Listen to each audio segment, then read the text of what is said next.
La fracture entre les médias et les citoyens est toujours plus béante et manifeste. Un exemple parmi tant d'autres. Allemagne, double attentat à la bombe à Dresde, nous dit RTL, avec ce sous-titre Un climat délétère entretenu par Pegida. Or, voici les commentaires qui dominent sur la page internet de cet article. Un climat délétère entretenu par Merkel, dit l'un. Et l'autre, ces attentats sont à caractère raciste, mais je n'ai vu écrit nulle part que ceux du Bataclan ou de Nice l'étaient. D'après les journalistes, le racisme anti-blanc est un fantasme, et parfois même le racisme anti-chinois. Vous avez vu SOS Racisme s'émouvoir du Chinois assassiné dans la rue en août? Moi, non. Un troisième, ce n'est pas Pegida le responsable, c'est Merkel. D'ailleurs, les Allemands ne veulent plus de Merkel, considérée comme irresponsable. Et d'autres encore, ça va péter partout, tout cela va finir très mal, ou bien, quand 99% de la population dit non aux migrants, c'est pas oui, X point d'exclamation. Pas possible, ils sont sourds en plus d'être ces trois petits points. Et, prélevé parmi d'autres, ceci encore. Ce n'est qu'un début. Hélas oui, il y a 3 millions de migrants en attente en Turquie, presque autant de l'Égypte au Maroc. Ils cesseront quand les gens refuseront de payer l'impôt? Ou bien, en France, certains brûlent des écoles, des églises, etc. Et là, vous ne dites pas que c'est des attentats. Un dernier enfin, personne n'en veut des migrants, mais on les impose à tout va. N'est-ce pas Monsieur Hollande et Madame Hidalgo? Merci Madame Merkel. Il ne faut pas s'étonner des retours de manivelle. Et ainsi de suite. Cela concerne tous les médias. Il est encore plus étonnant de lire des commentaires qui ne le cèdent en rien en vigueur et colère à ceux-ci, suite à des articles de ce genre sur Le Monde ou Libération, et qui sont pourtant le fait d'abonnés de ces journaux, pas d'internautes de passage. La défiance est générale, plus personne n'est dupe, et la colère sourd de toutes parts contre ce plafond de verre du discours médiatico-politique, qui est bien plutôt un plafond en béton armé. La photo populiste? Ou bien à la caricature de petits propagandistes que sont devenus, peu ou prou, tous les médias en vue? La faute au populo en déshérence qui ne comprend rien?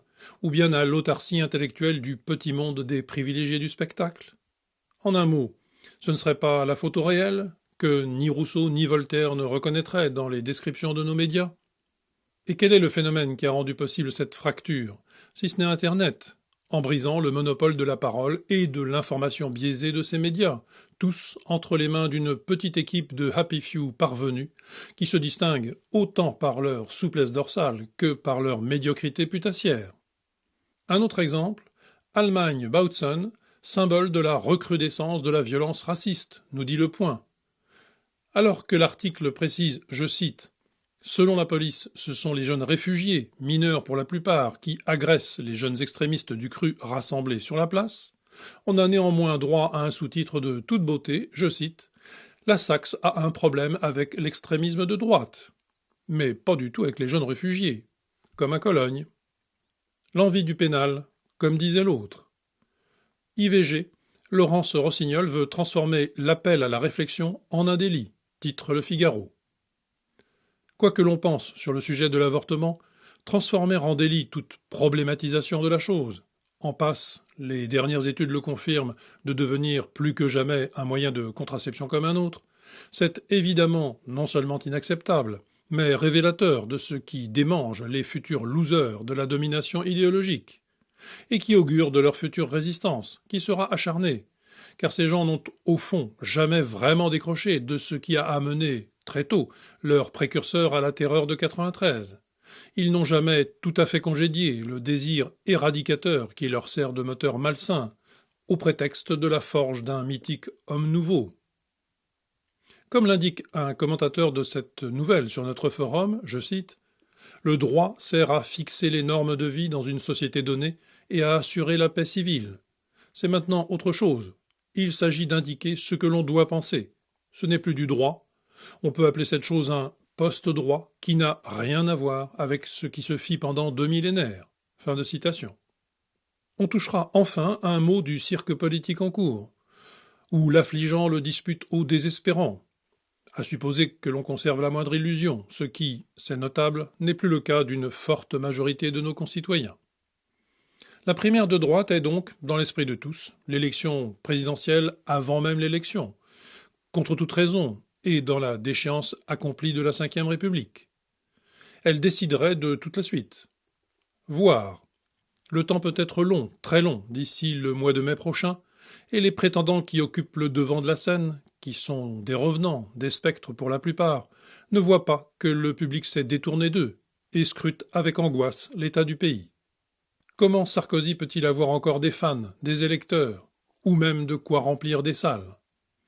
Sarkozy qui parle maintenant assimilation et gaulois, quand il y a peu, il entendait relever le défi de ce siècle qui était, selon lui, le métissage, mot alors culte dans le jargon des troupes d'occupation des tuyaux médiatiques et des fossoyeurs acharnés du pays.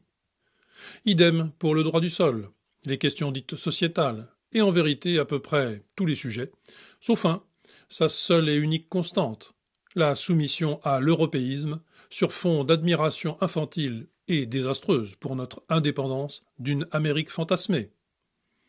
Comment ne pas voir qu'il n'a aucune conviction dans aucun domaine, hormis son américanisme de pacotille, qu'il n'est qu'une fascination dévorante pour le pouvoir, à titre de revanche personnelle sans doute, celle du vilain petit canard qu'il l'est resté. Comment ne pas voir qu'il dit n'importe quoi, et non seulement n'importe comment, en agité du veston soumis à ses tics nerveux, qu'il n'est même plus capable de multiplier les adresses aux différents publics qu'il croit important de capter, tout en donnant malgré tout un semblant de cohérence à l'ensemble, une apparence au moins de cohésion à son racolage tous azimuts. Juppé, de son côté, n'est pas balladur, et il fait campagne, assez habilement, en pépère tranquille mais pugnace, juste ce qu'il faut face au taureau Sarkozy. Il engrange des ralliements centristes et 10 à 20% des électeurs de la primaire de droite seront des électeurs de gauche, sur lesquels Juppé compte beaucoup. Gag de dernière minute, Mariton le soutient. Peut-être n'est-ce toutefois pas de bon augure pour notre duc d'Aquitaine. Le sieur Mariton a tendance à parier sur le mauvais cheval. En d'autres temps, il avait choisi Villepin contre Sarkozy. Quant à Juppé, il a déclaré récemment, je cite, « Je suis violemment modéré », formule aussi creuse que ridicule, de la part de qui, c'est un comble, a récemment dénoncé la nullité du débat politique. On voudrait illustrer la dégénérescence politicienne, que l'on ne ferait pas mieux.